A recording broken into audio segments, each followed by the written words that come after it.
Okay, just got back from the Iron Man 2 midnight showing, so it's like, according to that calc, it is 2:30 in the morning right now where I'm at. Much like the first one, you know, Robert Downey Jr. is Tony Stark. He's arrogant, he's over the top. It's like the role was tailor-made for him. He does a phenomenal job in this. Gwyneth Paltrow, again, good job with Pepper Potts. The additions, Sam Rockwell. Oh, beautiful antithesis in his Justin Hammer to Downey's Tony Stark. Great. He tries to come off all calm, smooth, and collected, and comes out just awkward and laughable. Very good. It works beautifully. Don Cheadle taking over for Terrence Howard. You know, I love Don Cheadle. He's a great actor. I was hesitant to see him in this role, and you know, again, very good job, knocks it out of the park. Scarlett Johansson, you know, the fact that they play up a decent amount of the sexiness that you normally see in the Black Widow character.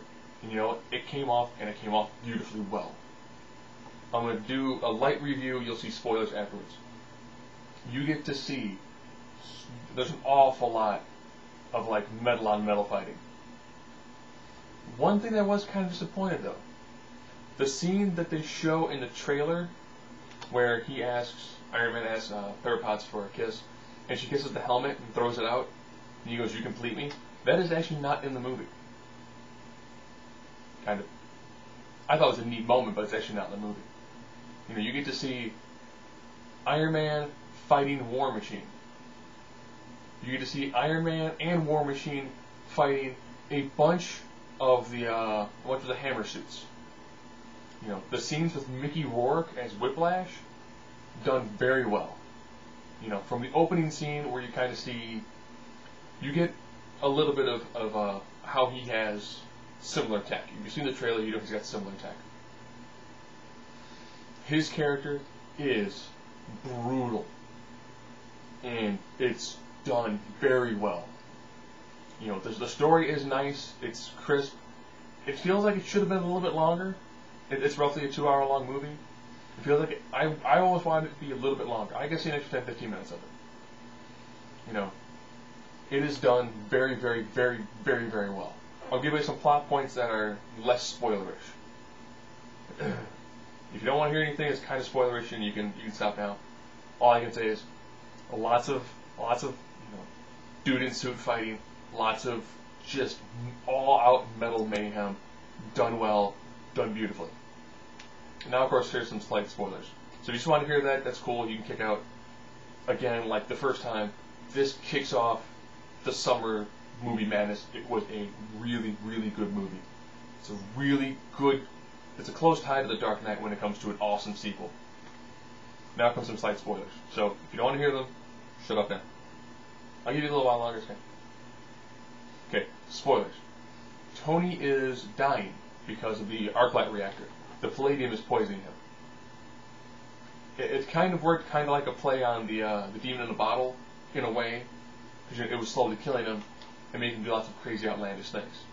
Like when he hosts a party, and the DJ, DJ AM, who is, they don't sense, I was like, he looks familiar. I think he died last year towards the end, I do believe. So, you know, he decides, Iron Man, because it's Tony Stark's birthday, he throws the Iron Man suit on and kind of gets drunk, and then goes through the process of making people throw bottles of wine in the air, and he repulsor blasts them. You know, and it's actually pretty interesting to see a drunk Tony Stark in the Iron Man suit, acting like a fool. Which would then lead to Rhodey taking the Mach 3, think it's the right suit, if I made a mistake, I'm sorry, and they get into like a knockdown, drag-out fist fight. Done very well. So, you know, when they do actually introduce Samuel L. Jackson, again, he actually worked with Howard Stark, Tony's dad. And the element needed to replace the palladium, which is what's currently killing him, is hidden in what essentially is a map of the 74 Stark Expo.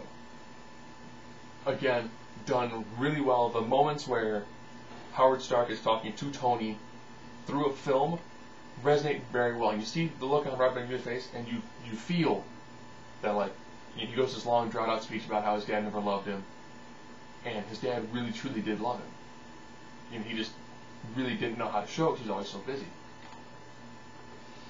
The suitcase armor was done well.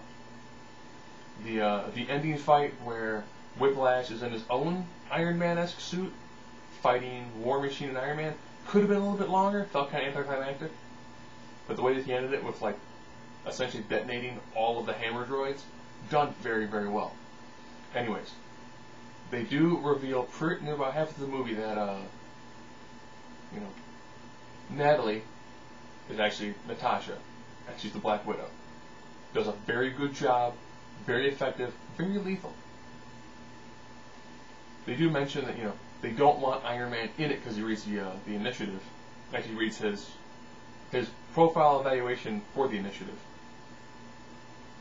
Now, they want Iron Man as a consultant, so he's not going to be like a full-time person, but they do want Iron Man on the team. So someone else might be in the suit, and they'll keep Robert Downey Jr. since it's kind of like a bit part of the movie. Now, what everyone wants to know, is there anything after the credits? Yes. Apparently somewhere in Mexico, there's a giant crater. And in that crater, there's Mjolnir, the hammer of Thor. So, that's how the movie ends. After you sit through what feels like 15 minutes of credits, they show Thor's hammer.